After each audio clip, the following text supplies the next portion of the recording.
Welcome back to my channel my beautiful আর্থে আপনাদের সকলকে স্বাগত জানাই বন্ধুরা। আজকে আমরা জানতে চলেছি আমাদের ভারতবর্ষের 6টি আশ্চর্যজনক মন্দির সম্পর্কে।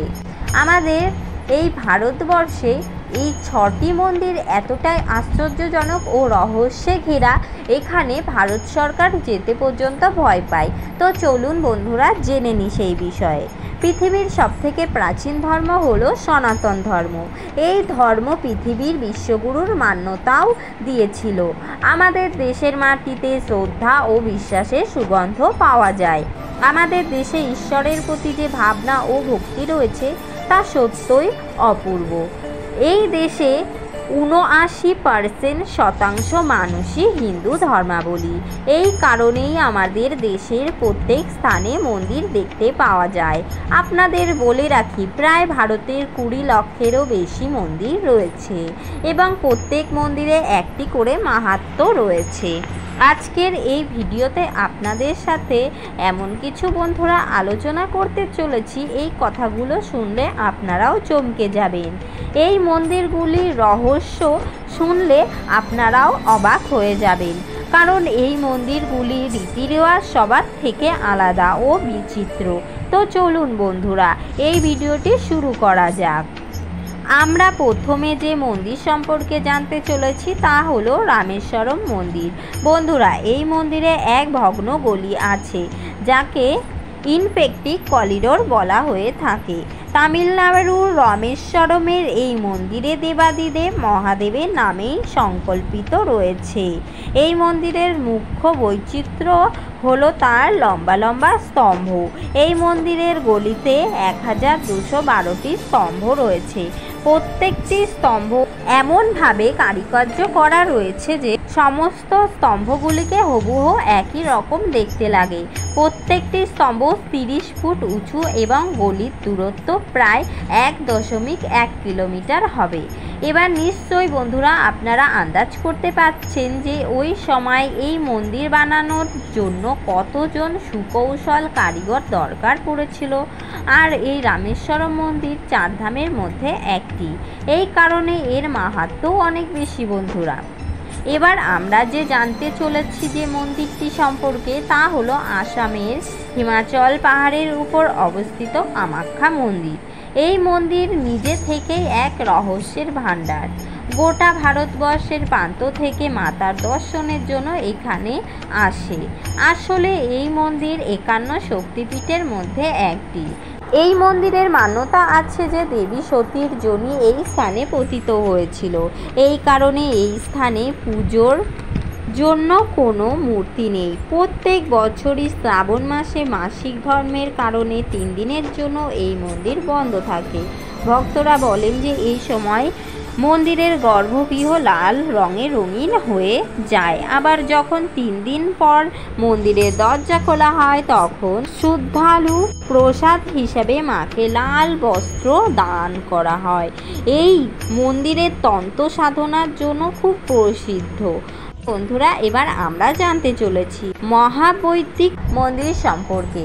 বৌদ্ধ ধর্মাবলম্বী মানুষের কাছে এই মন্দির বিশেষ হলেও যদিও সনাতন ধর্মাবলম্বী মানুষদের কাছে এই মন্দির একটি পবিত্র স্থান, কারণ এই মন্দিরে গৌতম বুদ্ধ জ্ঞান অর্জন করেছিলেন।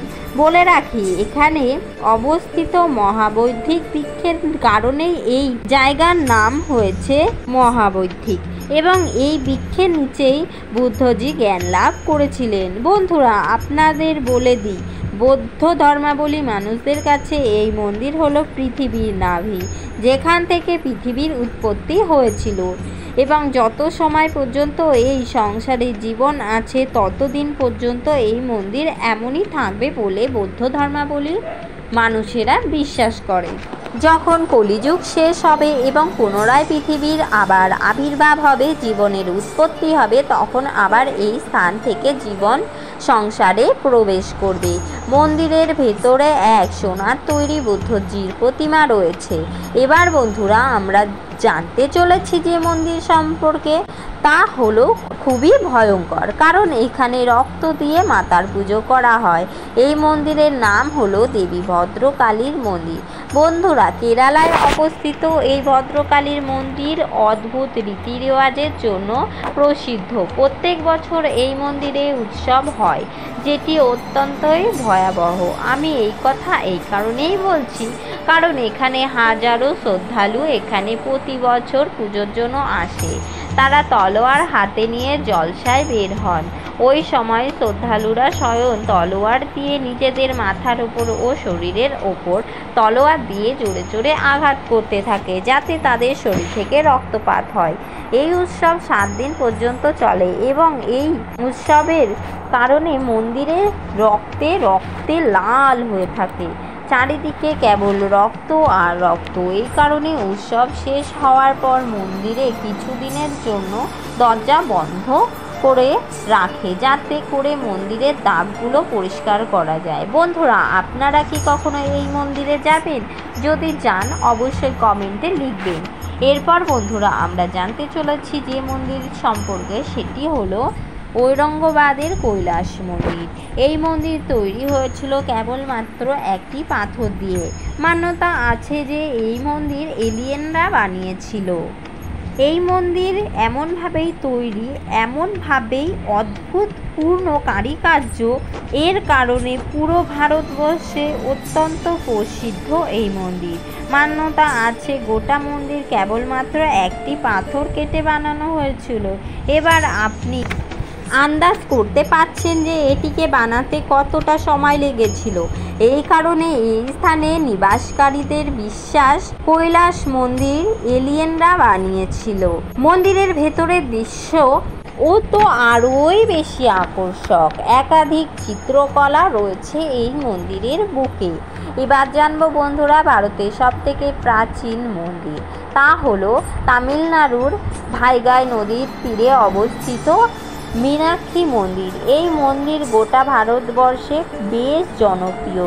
সাধারণত ভারতের যে কয়টি মন্দির রয়েছে তা একই রঙের আধারে নির্মিত, কিন্তু মীনাক্ষী মন্দির যেমনই দেখতে সুন্দর আর তেমনই তার কারুকার্য ও খুবই রঙিন এই মন্দির। বন্ধুরা, আপনারা এই মন্দিরের কাছে গেলে দেখতে পারবেন 14টি বড় বড় মিনার আছে, যার উপরে 33,000 ভিন্ন ভিন্ন কলাকৃতি রয়েছে। মূলত এই মন্দিরে ভগবান শিব এবং মাতা পার্বতীর নামে সমর্পিত। আপনাদের বলে রাখি, প্রাচীনকালে এই মন্দিরের সৌন্দর্য আরও বেশ ভালো ছিল, কিন্তু ত্রয়োদশ শতাব্দীতে বহিরাগত আক্রমণের জন্য এই মন্দির ভাঙচুর করে বহিরাগতরা অনেক কিছু ধ্বংস করেছে এবং নিয়ে গেছে। এই কারণে মন্দিরটি অনেকটাই ক্ষতিগ্রস্ত হয়েছিল। এই কলিযুগের 6টি জীবিত মন্দির, যা দেখলে আজও ভারত সরকার এর থেকে পিছপা হয়। বন্ধুরা, আমার ভিডিওটি ভালো লাগলে চ্যানেলটিকে সাবস্ক্রাইব করে পাশের বেল আইকনটি ক্লিক করে একটি লাইক বাটনে ক্লিক করে আমাদের পাশে থাকুন নতুন নতুন ভিডিও দেখার জন্য। ধন্যবাদ বন্ধুরা।